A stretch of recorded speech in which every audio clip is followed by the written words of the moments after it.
은혜 받으실 하나님의 말씀은 사무엘상 17장 47절의 말씀입니다.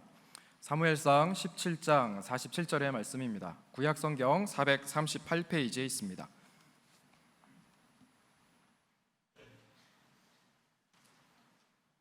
찾으신 줄 알고 다 같이 합독하시겠습니다. 또 야훼의 구원하심이 칼과 창에 있지 아니함을 이 무리에게 알게 하리라. 전쟁은 야훼께 속한 것인즉 그가 너희를 우리 손에 넘기시리라. 아멘. 오늘 조금 아까 봉독하신 말씀을 중심으로 승리의 주관자라는 제목으로 말씀 나누기 원합니다. 한번 같이 해보실까요? 승리의 주관자. 6월은 호국의 달입니다. 특별히 이제 4일 뒤 6월 25일은 6.25 한국 전쟁이 70주년 되는 날이기도 합니다. 어느덧 시간이 지나서 70년 전에 우리 하나님께서 이 땅의 전쟁을 왜 허락하셨는지, 또 우리 크리스찬들은 어떠한 마음으로 6.25 한국 전쟁에 대한 생각을 가지고 살아나가야 되는지를 잠시 말씀 나누기 원합니다. 우리 설문을 조사해봤던 결과가 한번 나왔는데요, 여론조사에 따르면 20대에 무려 56.6% 젊은이가 6.25가 언제 일어났는지 모른다고 답을 했습니다. 중고생의 절반 이상이 북한이 남침한 사실을 모르고 있습니다. 우리가 북침한 거 아닌가? 이런 생각을 하고 있는 젊은 아이들도 있었습니다. 심지어 육군사관학교 신입생 중에서 약 34%가 우리의 주적이 미국이다라고 이야기를 한 적도 있었습니다. 초등학교 아이들이 학교 갔다 집에 들어오면 엄마 6.25 한국전쟁 그거 우리나라끼리 내전한 거 아니에요? 라고 이야기하는 경우도 있습니다. 우리가 한국전쟁 발발한 지 70주년이 되는 이 즈음에 한국전쟁은 우리 크리스찬들에게 어떤 의미가 담겨져 있는지 오늘 말씀을 통하여 생각해 보길 원합니다. 한국전쟁이 우리에게 준 교훈은 어떤 것일까요? 먼저 첫 번째로 한국전쟁의 역사입니다. 1945년 8월 15일 드디어 우리가 광복을 맞이하게 됩니다. 38도 선을 잘라서 그 북쪽에는 소련 군들이 주둔을 하게 되었고요, 이북에는 소련군이 거의 통치를 하게 됩니다. 공산 정권을 세워서 민족 통일을 방해하기 시작하죠. 우리가 잘 아는 6.25 전쟁 전에 6월 7일 어느 날이었습니다. 북한에서 제의가 들어옵니다. 광복을 통하여 이제 광복 5주년 기념일을 갖다가 우리 남한에서 서울에서 갖자라고 이야기를 합니다. 그래서 이제 남북한의 화해 무드가 점점 깊어지나 보다라는 생각을 가지고 우리나라에서는 6월 24일 토요일, 6월 25일 주일날 많은 군인들이 집으로 휴가를 갔습니다. 이들은 평화 협상을 하자고 해놓고서는 갑자기 소련제 탱크를 앞세워서 우리 남한을 침공하기 시작합니다. 얼마나 급박하게 전개가 되는가? 우리 소련 탱크를 앞세워 내려오는 적군을 막을 길이 없었습니다. 그래서 우리나라 군인들은 몸으로 그 군인들과 싸움을 했습니다. 불과 3일 만에 서울을 대전으로 옮겨야 됐습니다. 미국은 국제연합 안전보장이사회를 열어서 하나님의 은혜로 16개국의 우리나라를 도울 수 있는 나라들이 참전을 하기로 마음을 먹게 됩니다. 이것은 하나님의 섭리이기 때문에 가능한 하나님의 축복인 줄 믿습니다. 이제 정부는 대전에서도 어찌할 수 없어서 대구로 정부를 옮기게 되었습니다. 대구에서도 이제 계속해서 물밀듯 다가오는 북한 군인들 앞에서 어쩔 수 없어서 부산으로 수도를 옮길 수밖에 없는 그런 난감한 상황이었습니다. 이제 우리나라는 부산, 마산 그리고 대구 일부 지역을 빼고는 전부 다 거의 공산당이 점령을 하였습니다. 우리 부산 옆에 유유히 흐르고 있는 낙동강은 사실은 남과 북의 군인들의 피가 흘러가고 있는 이 피의 강이라고 표현을 할 수가 있습니다. 하나님의 은혜로 인민군이 후퇴하기 시작합니다. 이것은 바로 하나님의 백성들이 모여 기도하자 하나님께서 은혜를 주셨기 때문에 그렇습니다. 그리고 드디어 9월 15일 날 메가더 장군이 기도하는 마음으로 인천 상륙작전을 성공합니다. 그리고 9월 28일 드디어 수도 서울이 수복이 됩니다. 하나님의 은혜라는 것이죠. 이 열심히 하나님의 은혜로 이제 북으로 평양을 지나 진군을 해서 이제 남북 통일이 진짜 되나 보다 싶었는데 갑자기 예상치 못하게 중공군이 쳐들어오기 시작합니다. 이내 전술로 밀려오는 그들 앞에 한국 군인들 또 우리 유엔 연합군도 어쩔 수 없어서 후퇴합니다. 그것이 그 유명한 1951년에 일사후퇴 때 이야기입니다. 전쟁은 3년 동안 지속이 되었고 결국에는 휴전으로 마무리를 하게 됩니다. 오늘 말씀을 나누기 전에 이때 이 즈음에 평양은 어떤 상황이었을까요? 그 당시 북한의 인구는 1,000만 명이었습니다. 남한의 인구는 2천만 명이었습니다. 우리가 2배 정도 더 많았습니다. 자, 교회 수는 어땠을까요? 북한이 1,000만 명인데 교회는 2,000개입니다.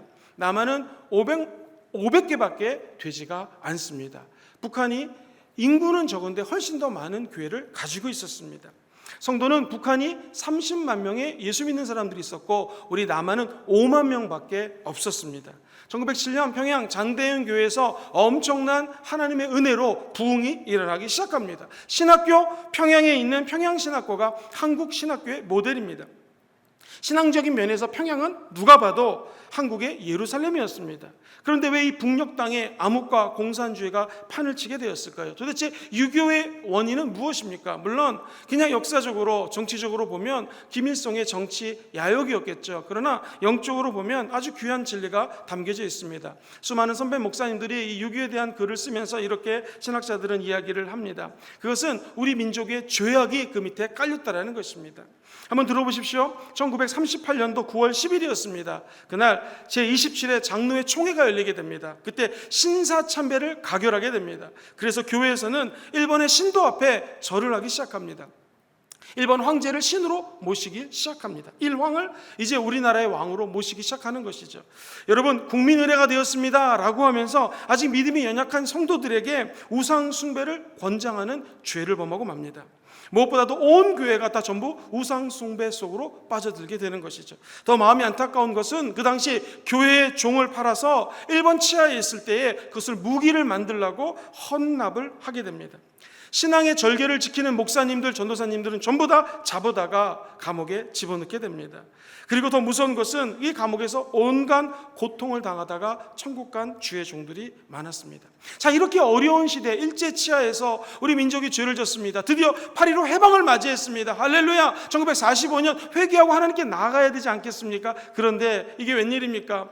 광복을 맞이하여 해방이 되었는데도 도리어 서로 교권 싸움을 벌이게 됩니다. 그러면서 장로교가 우리 부산 지역의 고신 측, 고려 장로교 측이 이렇게 나눠지게 됩니다. 그리고서 계속해서 장로교는 분열을 하게 되죠.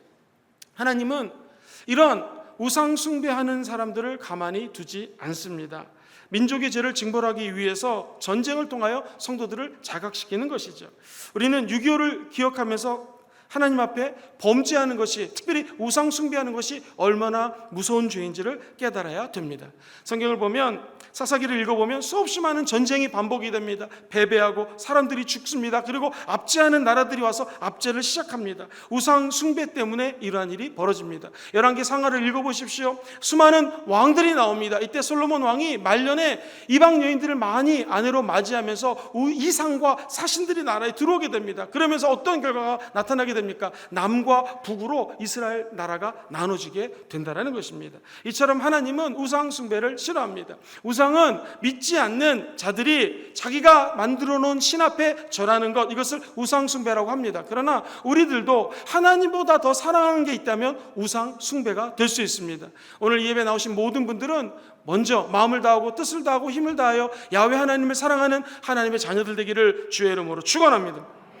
신사참배가 있었기에 조국에 이러한 어려움이 닥쳐왔다는 것이죠. 한편 6.25 전쟁 때 일입니다. 부산으로 피난 내려간 남북의 많은 교계 지도자들이 바로 이 옆에 초량교회에 모여서 기도합니다. 초량교회에 모여서 어떤 기도를 했을까요? 우리나라가 이기게 도와주세요. 6.25 전쟁이 터졌습니다 라가 아니라, 우리가 잘 모르고 우리 민족이 하나님 앞에 죄를 졌습니다. 우상 숭배하고 신사 참배한 죄를 주님 용서하여 주시옵소서 하고 간절히 회개기도 했습니다. 그때 우리가 아는 것처럼 인천 상륙작전이 9월 15일 날 성공을 하게 되고 적의 보급로를 절단함으로 말미암아 우리 남한이 갑자기 승승장구할 수 있는 기회가 열리게 되었습니다. 승리의 주관자는 하나님이십니다. 언제 우리 하나님 역사하실까요? 기도하실 때 역사하신다는 것입니다.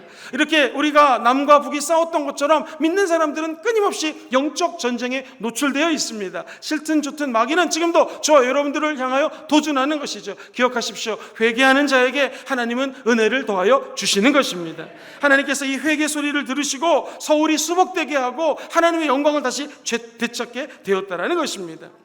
우리나라 역사 중에서 가장 많은 희생자가 난 전쟁이 바로 6.25 한국 전쟁이었습니다. 사망자를 보면 우리나라의 민간인이 99만 2천 명이 죽습니다. 100만 명이 죽은 것입니다. 군인은 25만 6천 명, 경찰은 18,500명이 사망했습니다. 유엔군이 15만 2천 명, 도합 148만 명이 생명을 바쳐서 나라를 지켰습니다. 자, 그렇다면 북한은 어떨까요? 북한은 52만 명의 군인이 죽습니다. 그리고 중공군이 인해 전술로 쳐들어왔을 때 90만 명이 죽습니다. 총 142만 명, 합치면 300만 명이 넘는 사람의 생명을 앗아간 전쟁이 한국 전쟁이었습니다. 그리고 북한에 사는 분들이 신앙과 자유를 찾아 300만 명이 우리 남한 땅으로 오게 됩니다. 사랑하는 성도님들, 6.25 때 북괴군이 파죽지세로 몰려왔을 때에 정말로 마산, 부산, 대구 일대를 남겨놓고 이 낙동강 정선이 피로 물들었습니다. 인천 상륙작전, 이것은 연합군의 은혜요, 하나님의 축복이 이 뒤에 숨겨져 있습니다. 유엔 안보리 이사회가 열렸는데 여기에는 상임 이사국이 5개 나라입니다. 미국, 영국, 그리고 중국, 그리고 러시아, 프랑스 5개국 중에서 사람들이 모여서 투표를 해야 되는데 단 한 나라라도 아니요, 우리는 한국 파병을 반대합니다 하면 이 유엔군에 우리를 도와주러 올 수가 없었습니다. 이때 소련 대표가 열심히 회의에 참석하려고 차를 가지고 옵니다. 그런데 갑자기 시동이 꺼지는 거예요. 그래서 운전하시는 분이 나가서 체크를 했습니다. 이게 큰 문제 아닌데 왜 시동이 안 걸리지? 다시 부르릉 시동을 겁니다. 그리고 열심히 오는데 또 꺼집니다. 그리고 왜 그러지? 또 시동을 걸고 또 꺼지고, 그래가지고 이 소련 대표가 늦게 오게 됩니다. 소련 대표가 늦게 왔기 때문에 모든 나머지 4나라에서 우리나라에 군인을 파견하기로 결정을 하게 됩니다. 만약에 차가 안 고장났더라면 우리나라는 아마도 공산화가 되었을 것입니다. 누가 뒤에서 역사하셨습니까? 승리의 주관자 되시는 하나님이 돌보아 주신다는 것입니다. 어떤 자들에게요? 회개하고 하나님께 기도하면 하나님은 회복의 은혜를 허락하여 주신다는 것입니다. 드디어 53년 7월 달에 전쟁은 휴전으로 끝납니다. 휴전 이후에 어떤 일이 벌어졌습니까? 우리 남한을 보십시오. 하나님의 은혜로 세계 최대 교회가 한국 땅에 들어서게 됩니다. 각 교단별로 감리교, 장로교, 성결교, 세계 최대 교회, 가장 큰 교회가 한국 이 좁은 한반도 땅에 하나님의 은혜로 세워지게 되었습니다. 그리고 부산과 경남과 전국을 전도하기 위해서 하나님께서 우리 교회를 이 땅에 세워주신 줄 믿습니다. 이런 축복을 받았습니다. 경제적으로는 어떻습니까? 세계 12개국 안에 드는 축복의 나라요. 그리고 군사력도 하나님 앞에 은혜 받아서 정말로 강력한 나라가 되었습니다. 이 모든 것은 하나님의 은혜인 줄 믿습니다. 한강의 기적도 뒤에서 승리하게 하신 하나님께서 역사하셨다는 것입니다. 그런데 우리는 이 하나님의 은혜 앞에 역사의식을 가끔 잃어버릴 때가 많이 있습니다. 역사의식은 왜 중요할까요? 유대인들은 우리는 70년 전 전쟁도 지금 헷갈려하는 사람들이 많습니다. 분명히 공산당이 쳐들어온 전쟁입니다. 근데 이 이스라엘 사람들은 4,000년 전에 애굽에서 하나님의 은혜로 나왔던 것을 역사적으로 기리라는 것입니다. 4,000년 전 일입니다. 그 날을 기리는 6월절이 되면은요, 그들은 지금도 쓴 나무를 먹습니다. 예를 들면 제가 지금 어쩔 수 없이 배를 타고 여행을 갑니다. 그런데 이 6월절 날이 다가왔습니다. 어떻게 할까요? 집에서 편하게 잘 수가 없습니다. 침대에서 못 잡니다. 선박에 있는 이 갑판 위에 올라가가지고 텐트 같은 거, 초막을 만들어 놓고 거기서 6월절을 기립니다. 만약에 제가 지금 해외 여행 중에 있습니다. 그러면 유대인들은 6월절을 어떻게 지키는가? 아파트 안에서 잘 수가 없어요. 베란다에다가 초막을 쳐놓고 하나님이 우리 민족을 구원해 주셨습니다 라는 것을, 역사를 고취시키면서 그것을 생각하는 것이죠. 여러분, 사랑하는 우리 성도님들, 6.25 전쟁을 70주년을 맞이하는 우리도 한번 생각해 볼 필요가 있습니다. 역사의식 너무나 중요하다는 것이죠.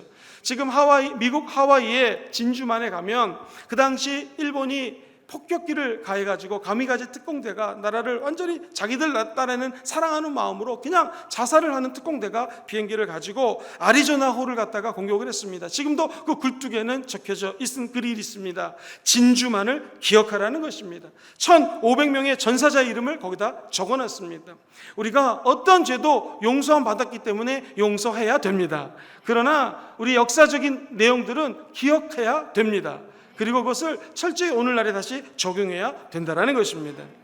독일 베를린 도시 한복판에는 2차 세계대전 때 폭격을 당했던 불이 확 타버린 교회가 있습니다. 교회 이름이 카이제 빌헬름 1세 추모교회입니다. 우리나라 같았으면 다 고쳤겠죠. 그런데 그 무너진, 전쟁 때문에 무너진 교회를 가만히 옆에다 두고 그 옆에 교회를 새로 지어가지고 예배를 드립니다. 무엇을 의미합니까? 전쟁이 이렇게 무섭다라는 것을 지속적으로 후세들에게 알려주는 것입니다. 독일의 미넨 근처에 가면 다카오 유대인 수용소가 있습니다. 당시 우리 조상들이 죄가 없는 유대인들을 600만을 살인했다라는 것을 알리기 위해서 청년들이 해마다 그 추모 기념관에 와서 자기들의 잘못을 회개하고 역사의식을 고취시킨다는 것입니다. 일본은 동경대학이 1960년대 후반에 학생들이 데모를 해가지고 타버렸습니다. 그래서 2년 동안 학생을 모집할 수가 없었어요. 그렇다면 다시 그것을 고쳐야 될 텐데 그렇지 않습니다. 그 불탄 자리를 그대로 둡니다. 그리고 후학들에게 이런 교훈을 줍니다. 역사의 교훈을 얻지 못하는 백성은 비극이 되풀이될 수밖에 없다. 그러면서 그 건물을 수리하지 않습니다. 사랑하는 성도님들, 역사를 잃어버리면 안 됩니다. 하나님은 출애굽했던 그 역사를 기억하라는 것입니다. 지금도 우리 크리스찬들에게 말합니다. 네가 예수 처음 믿었을 때 그 감격을 기억하라는 것입니다. 성령 받고 은혜 받고 하나님께 기도만 하면 응답받았던 그 영적인 추억을 되살리라는 것입니다.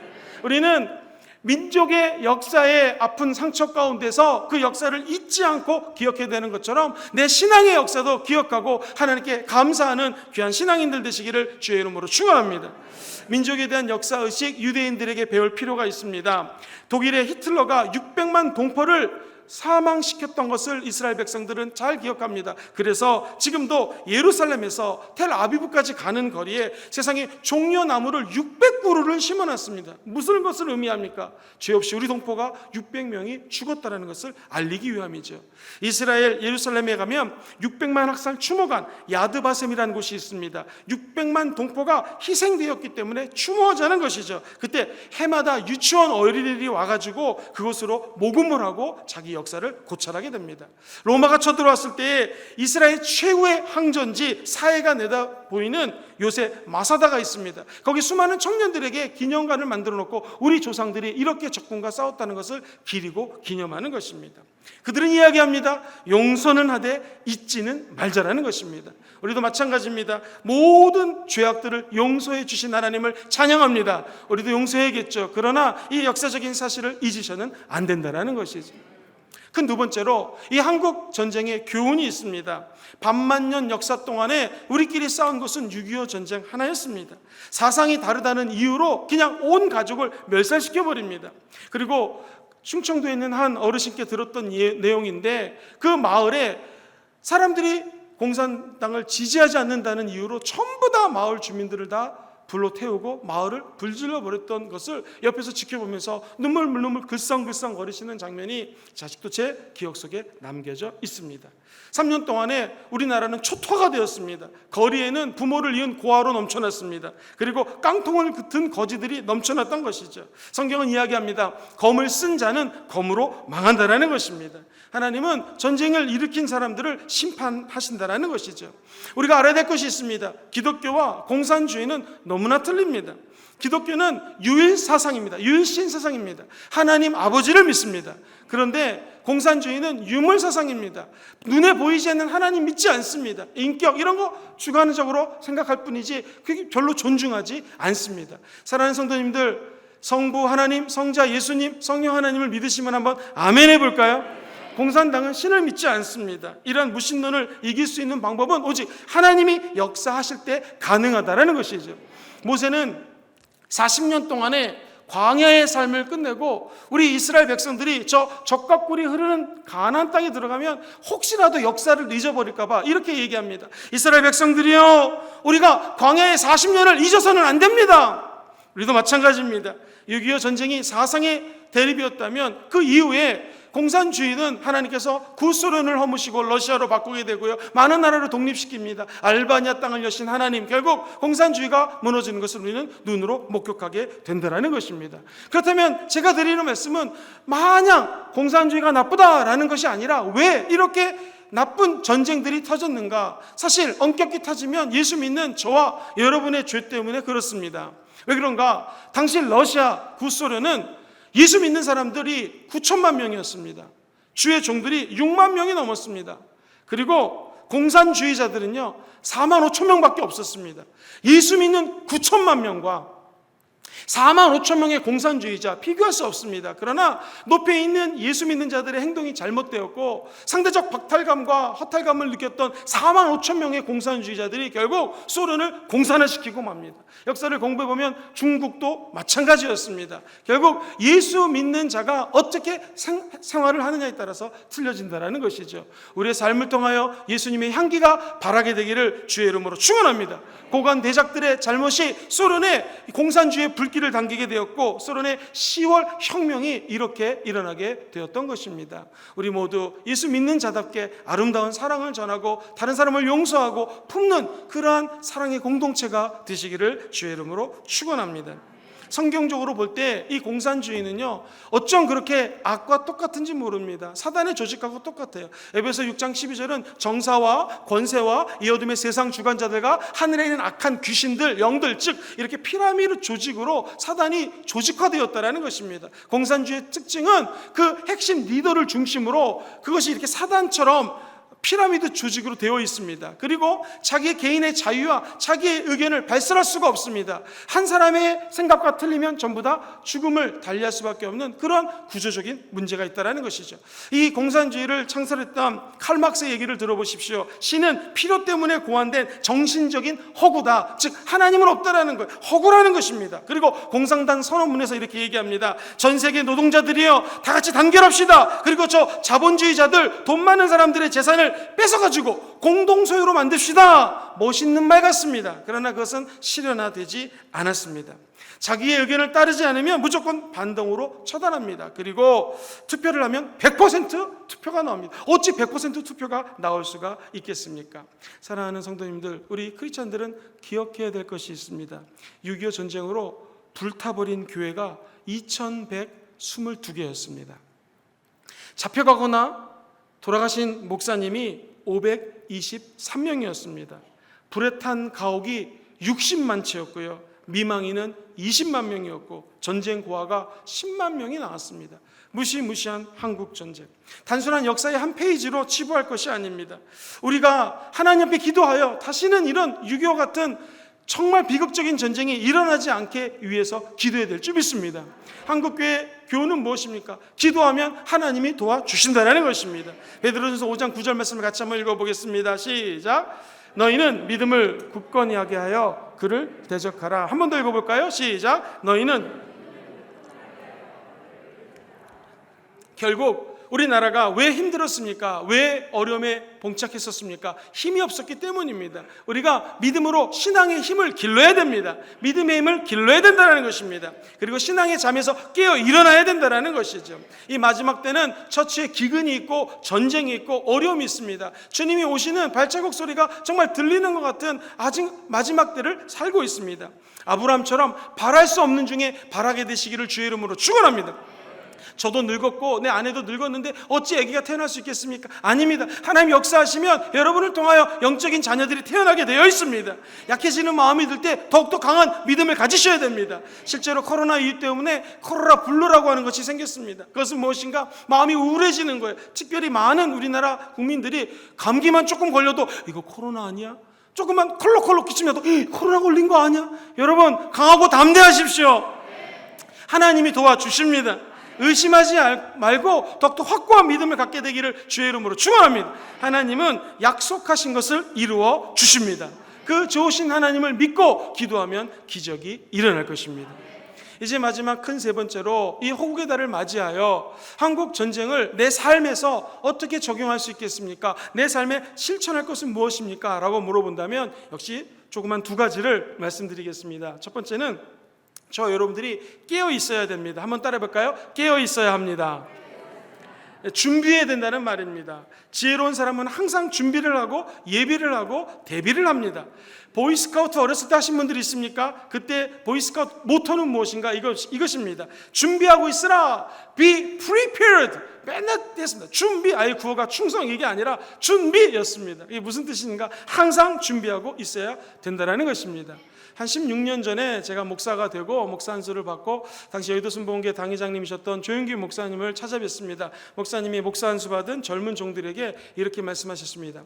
내는 이제 전도 시간이다. 목사인 것이다 하시면서 목사는 하시면서 전도사처럼 그만두고 싶을 때 그만둘 수 있는 것도 아니고 이제는 항존직이다.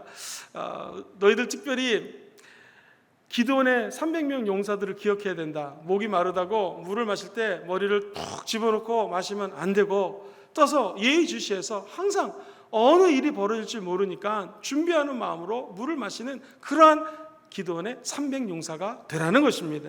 생각해보면 군인들은 사람들 만날 때 안녕하세요 이렇게 인사하지 않습니다. 충성, 왜 그렇습니까? 상대방이 어떤 일을 할지 모르기 때문에 경계태세를 강화하라는 것입니다. 어찌 전쟁만 그렇겠습니까? 우리도 마찬가지입니다. 원수 마귀가 두루 찾으면서 저 여러분들을 공격하고 있는 것입니다. 예수님도 항상 깨어있어 준비하라. 하나님도 하나님 나라의 도래를 준비하라 말씀하셨습니다.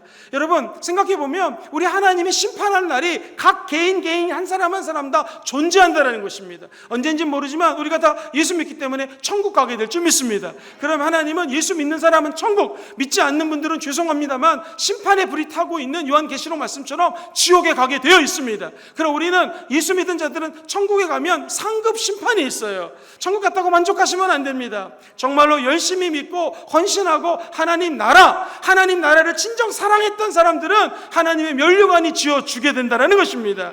그러나 간신히 구원만 받으면 옛날 최자실 목사님은 개털 모자 쓴다고 그랬습니다. 천국은 가는데 그 포지션이 낮을 수밖에 없다라는 것이죠. 저와 여러분들의 소원은 저 하늘나라에 있는 줄 믿습니다. 이 땅에 우리 사랑하는 조국 대한민국에 살면서 나라 사랑하십시오. 할렐루야. 그러면서 동시에 우리는 저 천국 하나님 나라를 사랑하는 위대한 하나님의 백성으로 살아가게 될 줄 믿습니다. 항상 깨 있어야 된다. 성경 무지무지 많이 말씀하셨습니다. 예를 들어보겠습니다. 베드로전서 5장 8절 같이 한번 읽어볼까요? 시작. 근신하라 깨어라. 자, 성경 좀 가만히 띄워두세요. 근신하라. 이 근신이란 말은 무엇인가? 감정이 있어요. 우리 욕망이 있어요. 염려하는 게 있거든요. 그거를 갖다가 자제하라는 거예요. 근신하라. 여러분이 갖고 있는 모든 욕구들을 십자가 안에서 자제하게 되기를 주의 이름으로 축원합니다. 깨어나라. 이 말은 무엇인가? 나태함에서 벗어나라는 것입니다. 우리의 적은 영적인 전쟁을 할 때 귀신입니다. 또 하나의 적은 내 안에 있는 게으름입니다. 오늘 예수 이름으로 이 게으름과 나태함이 떠나갈지어다. 왜 그럴까요? 대적 마귀가 우는 사자처럼 두루다니며 삼킬자를 찾는다고 그랬어요. 삼킬자는 헬라어로 무슨 뜻이냐면은 자기 쫄병을 만든다는 거예요. 마귀가 하고 나타나가지고 사람들을 문 다음에 자기 마음대로 수화해서 부릴 사람들을 찾고 있다는 것입니다. 즉 정신적으로 육체적으로 마귀가 우리를 점령하려고 있기 때문에 저 여러분들이 근신하시고 깨어있게 되기를 주의 이름으로 축원합니다. 그러면 우리는 반드시 승리하게 될 것입니다. 잠자는 자들이 깨어 일어날지어다. 지금 한 분이 얼떨결에 깨어났습니다. 할렐루야. 이 잠하면 떠오르는 것이 몇 군데가 있어요. 열왕기상 19장 5절에 보면은 엘리야가 엄청난 승리를 거두고 난 다음에 야 이거 너무나 기분이 좋다 했는데 이사벨이라는 여인이 자기를 죽인다니까 광야로 도망갑니다. 그리고 엘리야가 잠이 듭니다. 이것은 무슨 잠입니까? 영혼이 피곤해서 자는 잠입니다. 이럴 때 저와 여러분들이 깨어 일어나야 될 줄 믿습니다. 요나서에 보면 1장 5절에 요나가 하나님이 너는 이제부터 니느웨로 가서 복음을 증거하라. 그런데 안 가는 거예요. 하도 안 가니까 하나님 답답해갖고 너는 왜 니느웨로 안 가니? 니느웨 그래가지고 이 요나가 다시스로 가게 됩니다. 그때 요나는 자기가 잘못했는데도 불구하고 배에서 잠을 자게 된다는 것이죠. 이것은 하나님을 피해서 도망가는 범죄자의 잠이라는 것입니다. 사도행전 12장 6절에 보면은 감옥에서 베드로가 복음을 열심히 전하다가 잠을 잡니다. 이것은 순교를 각오한 잠이라는 것이죠. 저와 여러분들은 나태와 불순종의 잠이 떠나가게 될 줄 믿습니다. 오직 정말 순교자의 마음으로 하나님 나라를 끝까지 사랑하시고 지킬 때 하나님은 놀라운 축복을 더딥혀 주실 것입니다. 깨어 일어나 빛을 발하는 성도들 되시기를 주님의 이름으로 축원드립니다. 두 번째, 힘을 합쳐야 됩니다. 아무리 나라의 국력이 신장되었다 할지라도 국민의 마음이 하나 되지 않으면 무너질 수 있다는 것입니다. 가정도 마찬가지입니다. 아무리 축복을 받았다 할지라도 엄마와 아빠가 매일 싸우면 어찌 그 가족의 복이 머물 수 있겠습니까? 부모와 자녀가 갈등이 되면 어찌 그것의 행복이 그곳에 깃들 수가 있겠습니까? 각 가정이 예수 십자가로 하나 되기를 주의 이름으로 축원합니다. 하나 되지 않으면 패할 수밖에 없습니다. 우리 크리스찬들은 어떻게 될까요? 구체적으로 우리는 힘을 합칠 때 먼저 첫 번째로 민족의 죄를 회개해야 됩니다. 하나님 말씀대로 살지 못한 거 회개해야 됩니다. 우리나라에 불의와 죄악이 가득한 것 내가 잘못하지 않았다 할지라도 우리 크리스찬들이 하나 되어서 회개할 때 우리나라에 좋은 일이 일어나게 될 것입니다. 두 번째로 우리 크리스찬들은요, 주변에 무조건 소망을 불어넣어줘야 됩니다. 하나님은 회개하면 그 민족을 구원해 주십니다. 하나님 회개하는 가정을 절대로 등한시하지 않습니다. 돌봐주십니다. 회개하는 가정에 축복을 허락하여 주십니다. 그러므로 우리는 입을 열어서 사람들에게 얘기해야 됩니다. 우리나라가 코로나 때문에, 아니 전 세계가 코로나 때문에 어렵지만 우리가 기도하기 때문에 하나님이 곧 회복시켜 주실 것입니다. 백신도 나올 거고 치료약도 나올 것입니다 라고 희망을 노래하셔야 됩니다. 이것이 믿지 않는 사람하고 우리 믿는 사람의 차이인 것입니다. 하나님께서는 우리 민족이 지금 잠깐 어렵지만 기도하는 자들이 있기 때문에 멸망치 않고 축복해 주실 것이라고 입술로 선포하는 여러분 되기를 주의 이름으로 축원합니다.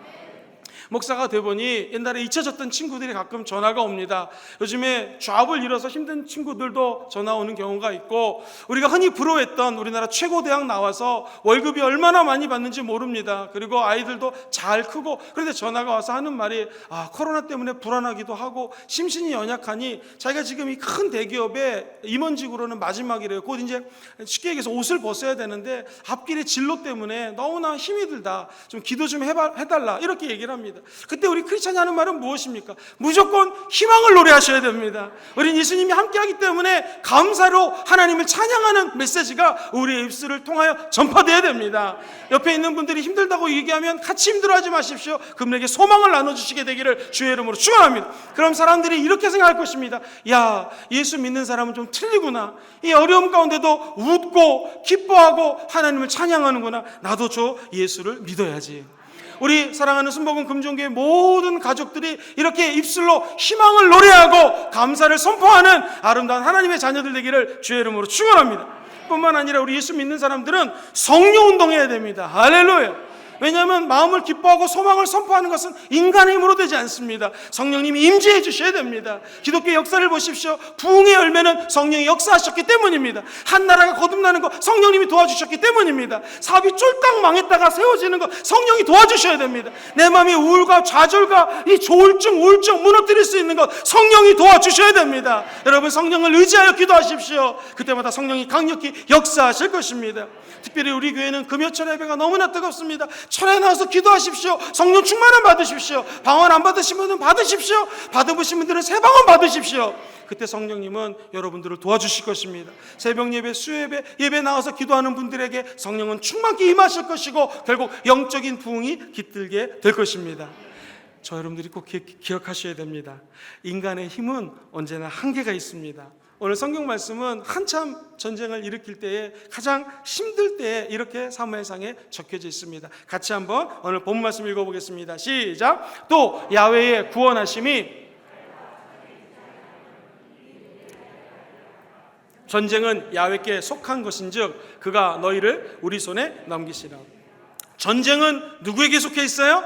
야훼 하나님께 속해 있습니다. 그가 우리들을 구원해 주신다는 것입니다. 우리가 왜 일본에게 그렇게 억울하게 힘들게 침략을 당했습니까? 왜 우리 남한이 공산주의자에게 초토화되는 아픔을 겪었습니까? 한마디입니다. 한 가지입니다. 힘이 없었기 때문입니다. 이런 힘으로도 되지 않고 능으로도 되지 않습니다. 오직 성령 하나님의 능력으로 되게 되는 줄 믿습니다. 항상 준비하시고 깨어일어나시되 성령으로 힘을 합해야 된다는 것이죠. 영국이 도덕적으로 타락합니다. 윤리적으로 타락합니다. 종교적으로 어려운 가운데 처하게 됩니다. 이때 하나님은 사람을 통해 역사하십니다. 존 웨슬리라고 하는 second blessing, 한국말로 하면 두 번째 축복, 다시 말해서 성령 체험을 강조하는 하나님의 사람을 통하여 하나님은 은혜를 베푸시고 성령이 영국을 점령하게 됩니다. 그러자 해가 지지 않는 나라를 유지할 수가 있었던 것이죠. 오늘도 하나님의 사람을 찾고 계십니다. 우리 순복음 금정교회에 성령 충만한 성도들 때문에 하나님은 이 나라를 살리시고 회복시켜 주실 것입니다. 전쟁은 야훼께 속해 적혀 있습니다. 우리는 하나님의 이름으로 승리하고 구원함을 체험하게 될 것입니다. 지금은 아주 어려운 때를 지나고 있습니다. 우리나라는 지정학적으로 항상 세계 정세 가운데 어려움에 봉착해 있습니다. 그러나 기억하십시오. 전쟁을 통하여 너무나 큰 경험을 했던 다윗이 이렇게 고백을 합니다. 시편 18편 1절로 3절 말씀 내가 읽어봅니다. 시작. 나의 힘이신 야훼여 내가 주를 사랑하나이다. 야훼는 나의 반석이시요 나의 요새시요 나를 건지시는 이시요 나의 하나님이시요 내가 그 안에 피할 나의 바위시요 나의 방패시요 나의 구원의 뿌리시요 나의 산성이시로다. 내가 찬송받으실 야훼께 아뢰리니 내 원수들에게서 구원을 얻으리로다. 할렐루야. 6.25 한국전쟁 70년이 지난 오늘 이 6월 달에 다시는 전쟁이 없어야겠습니다. 공산주의가 판을 쳐서는 안 됩니다. 이 전쟁의 상처를 거울 삼아 하나님의 자유와 평강과 축복이 우리나라에 지속적으로 임하게 되기를 주의 이름으로 축원합니다. 한 가지 말씀을 드리고 말씀을 좀 정리하기 원합니다. 6.25를 통하여 우리 민족에 주신 하나님의 교훈이 있다면 가장 큰 것은 자유는 공짜, 무료가 아니라는 것이죠. 이 freedom is not free 라고 하는 이 교훈은 재밌게도 미국에 적혀져 있습니다. 워싱턴 DC에 가면 한국 전쟁 기념 공원이 있습니다. 해마다 320만 명이 그곳에 가서 한국 전쟁에 대해서 생각을 합니다. 미국인과 한국 사람, 세계에서 방문하는 사람들이 이 깊은 감명을 받는다고 합니다. 이곳에 적혀져 있는 문구를 제가 한번 읽어드리겠습니다. 우리 미 합중국은 주국의 부름을 받고 한 번도 만나지 못했던 사람들, 우리 대한민국을 의미합니다.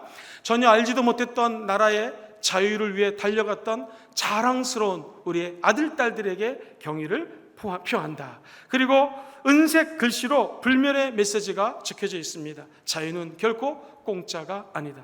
Freedom is not free 라는 단어가 글이 적혀져 있습니다. 두 동강난 한반도 땅 눈물과 아픔과 고난이 있어 왔습니다. 이 생존조차 어려웠던 이 나라를 하나님이 이렇게 축복해 주셨습니다. 그러나 사랑하는 성도님들 기억하십시오. 이 전쟁에서 아이젠하워 미국 대통령 아들이 죽게 됩니다. 그리고 벤프리트 장군 아들도 이 전쟁에서 생명을 달리합니다. 클라크 유엔 사령관 아들도 죽었습니다. 그리고 워커 중장은 아예 자식과 함께 참전했다가 함께 생명을 바쳤습니다. 24단장이었던 딘 소장도 전쟁의 포로가 되었습니다. 이 피 흘림의 희생이 있었기 때문에 나라가 하나님의 은혜 가운데 지금 이렇게 서 있는 줄 믿습니다. 이 분들의 피를 생각하며 우리가 이제는 그 피를 세계에 갚아주는 나라가 되기를 주의 이름으로 염원해 봅니다. 뿐만 아니라 우리가 이렇게 마음껏 예배 드릴 수 있고 하나님 높일 수 있는 것, 이 하나님께서 주신 영적인 자유, 이 축복, 이 감격, 이것은 절대로 공짜가 아닙니다. 예수님이 십자가에서 뚝뚝뚝뚝 선혈을 흘리시면서 말씀하십니다. 내가 다 이루었다. 나 이 생을 통하여 너의 죄가 없어졌으니 너는 구원받을지어다. 이 피를 통하여 성령을 너에게 보내주었으니 성령 충만할지어다. 이 피를 믿고 채찍에 맞았기 때문에 너는 나음을 입었다. 모든 질병이 다 사라질 것이니 너는 강하고 담대하게 기도하라 말씀하시는 것입니다. 이제 내가 이 흘리신 피로 말미암아 그 모든 저주를 축복으로 바꿨다라는 것입니다. 우리는 준비하고 예비할 것이 있습니다. 주 예수여 어서 오시옵소서. 마라나타 예수여 오시옵소서. 신랑 되신 예수님 어서 오시옵소서.